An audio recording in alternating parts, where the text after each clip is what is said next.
আওয়ামী লীগ দেশকে আত্মনির্ভরশীল করতে চায়, খাদ্যে স্বয়ংসম্পূর্ণতা করতে চায়, এবং খাদ্যে স্বয়ংসম্পূর্ণ করেছিলাম বলেই আমরা আন্তর্জাতিকভাবে পুরস্কৃত হয়েছিলাম।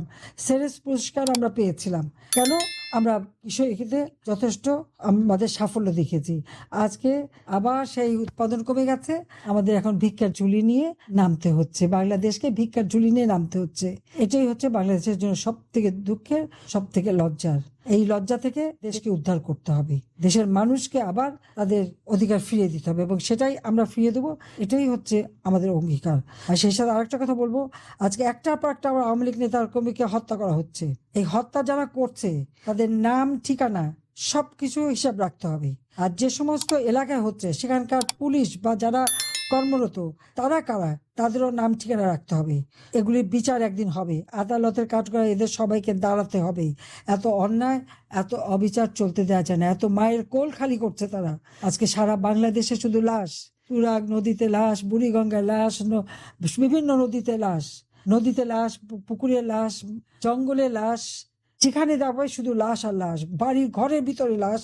ছেলেকে পেল না, মাকে কুপিয়ে মারলো, ছেলেকে পেল না, বাবাকে মারলো, মা, বোন, স্ত্রী, তাদের উপরে জুলুম, অত্যাচার।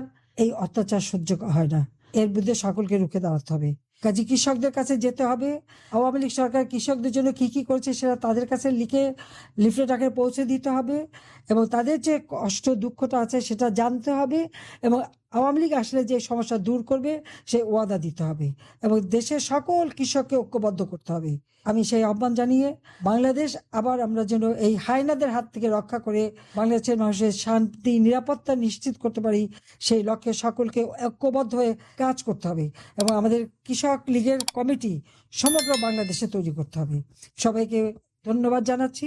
ইনশাআল্লাহ এই অন্ধকার থাকবে না, আবার আলোর যাত্রা আমরা শুরু করব। সবাইকে ধন্যবাদ। জয় বাংলা, জয় বঙ্গবন্ধু, বাংলাদেশ চিরজীবী হোক। খোদা হাফেজ। তো আজকে এই পর্যন্তই, কিন্তু প্রশ্নগুলো এখানেই শেষ নয়। এই দেশ, এই রাজনীতি, এটা আমাদের সবার। আপনি, আমি, আমরা সবাই মিলে গড়ে তুলব সচেতনতার একটা মঞ্চ। আপনার ভাবনা, আপনার চিন্তা এবং আপনার মতামত আমাদের দরকার। তাই কমেন্টে লিখে জানান এই মুহূর্তে আপনি কি ভাবছেন এবং আপনি কোন দিকে তাকাচ্ছেন। এটা একটা ভিন্ন মতের প্ল্যাটফর্ম। এখানে প্রশ্ন করার সাহস আছে, সত্যের পেছনে ছুটে চলার স্পর্ধা আছে। চ্যানেলটি ভালো লাগলে অবশ্যই সাবস্ক্রাইব করে পাশে থাকুন, কারণ একটা ক্লিকেই হতে পারে হাজারো অন্ধকার ভেদ করে আলো খোঁজা শুরু। ফিরছি পরের পর্বে আরো খোলামেলা বিশ্লেষণ নিয়ে। সে পর্যন্ত সবাই ভালো থাকুন, সুস্থ থাকুন। আল্লাহ হাফেজ।